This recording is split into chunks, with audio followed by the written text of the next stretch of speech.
বাইরে বন্ধুরা প্রচণ্ড গরম, প্রায় 42 থেকে 44 ডিগ্রি তাপমাত্রা। তাই বলে কি আমরা দুলিকা বৌদি ও সৌমেনদার বিয়েতে আসবো না? আমরা কি মকটেল ট্রাই করবো না আমরা ট্রাই?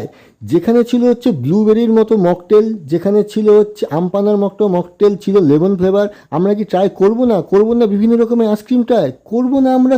কাবাব ট্রাই করবো না? ফুচকার মতো জিনিস ট্রাই। আর সাথে তো ছিল রবীন্দ্রনাথের জলযোগ।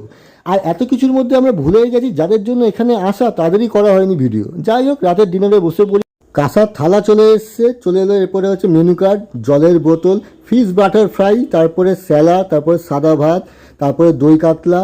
তারপরে চলে এলো গাইস পাতুরিটা খুব সুন্দর করে বেঁধেছিল, যার জন্য ভালো করে আমি খুলতে পেরেছি। গাইস অনেক আইটেম ছিল, কিন্তু মেন কিছু কিছু আইটেম আমি বেছে বেছে খেয়েছি। তো এরপরে চলে এলো আমাদের পাতে হচ্ছে খাসির মাংস দিয়েও গেল, খেয়েও গেলাম। আর কি এরপরে চাটনি, সন্দেশ। আর কি এরপর হাত পা ধুয়ে আমি বাড়ি যাই, আর তোমরা সাবস্ক্রাইব করে যাও।